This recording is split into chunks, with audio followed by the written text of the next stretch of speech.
நாளை கார்த்திகை மாதம் தொடங்க உள்ளதை ஒட்டி சென்னை நுங்கம்பாக்கத்தில் உள்ள மகாலிங்கபுரம் ஐயப்பன் கோவிலில் ஏராளமான பக்தர்கள் மாலை அணிவித்து வருகின்றனர். இதுகுறித்த கூடுதல் தகவல்களுடன் எமது செய்தியாளர் ராஜேஷ் நேரலையில் இணைக்கிறார். வணக்கம் ராஜேஷ். நாளை கார்த்திகை மாதம் தொடங்க உள்ள நிலையில் ஐயப்ப பக்தர்கள் தற்பொழுது மாலை அணிவிப்பதில் ஆர்வம் காட்டி வருகிறார்கள். இது குறித்தான கூடுதல் விவரங்களை பகிர்ந்துக்கோங்க.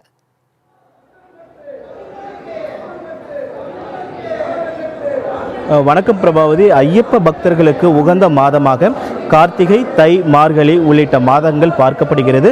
ஒவ்வொரு கார்த்திகை மாதத்தின் போதும் ஐயப்ப பக்தர்கள் தாங்கள் விரதம் இருந்து கேரளாவில் இருக்கக்கூடிய ஐயப்பனை தரிசிக்கக்கூடிய அந்த நிகழ்வு என்பது நடைபெறும். நாளை தினத்தில் கார்த்திகை தொடங்க இருக்கக்கூடிய இந்த நிலையில் சென்னை நுங்கம்பாக்கத்தில் இருக்கக்கூடிய ஐயப்பன் திருக்கோயிலில் பக்தர்கள் மாலை அணிவித்து வரக்கூடிய அந்த காட்சிகளை நம்மால் பார்க்க முடிகிறது.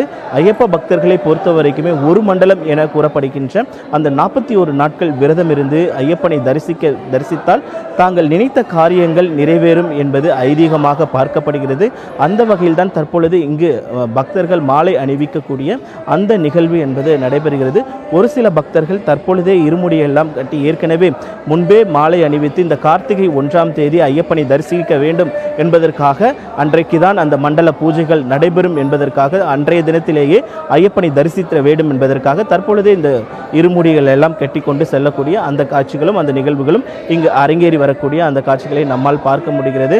ஐயப்பன் கோயிலை பொறுத்த வரைக்குமே மகர பூஜை, மண்டல பூஜைகள் என 2 பூஜைகள் இருக்கிறது. மிகவும் முக்கியத்துவம் வாய்ந்ததாக அந்த பூஜைகள் பார்க்கப்படுகிறது. மண்டல பூஜையை பொறுத்த வரைக்குமே டிசம்பர் 26ஆம் தேதியும், அதே மாதிரி மகர பூஜையை பொறுத்த வரைக்குமே ஜனவரி 14ஆம் தேதியும் நடைபெற இருக்கிறது. ஏராளமான பக்தர்கள் இங்கிருந்து மாலை அணிவித்து அங்கு செல்லக்கூடிய அந்த நிகழ்வு என்பது நடைபெறும்.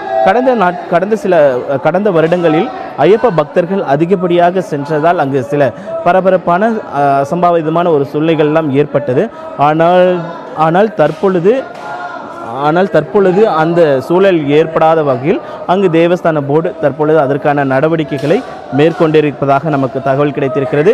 இன்றைக்கு மாலை அணியக்கூடியவர்கள் 41 நாட்கள் விரதம் இருந்து அந்த விரதத்தின் பயனாக அவர்கள் ஐயப்பனை தரிசிக்கக்கூடிய அந்த நிகழ்வு தற்பொழுது அரங்கேறிக்கிறது. பிரபாவதி, ஐயப்ப பக்தர்களை பொறுத்த வரைக்கும் அவர்கள் என்னெல்லாம் விருப்பப்படுகிறார்களோ அதையெல்லாம் இழந்து ஐயப்பனுக்காக விரதம் இருந்து மது, மாது, மாமிசம் உள்ளிட்டவைகளை இழந்து அவர்களுக்கு எதெல்லாம் கோபம் உள்ளிட்டவைகளை எல்லாம் அடக்கி ஒரு மனிதனாக ஐயப்பனை ஒரு பக்தராக போய் தரிசிக்கக்கூடிய அந்த நிகழ்விற்காகத்தான் இவர்கள் 41 நாட்கள் விரதம் இருக்கிறார்கள்.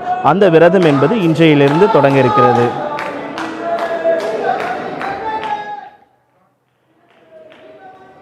தகவல்களுக்கு நன்றி ராஜேஷ்.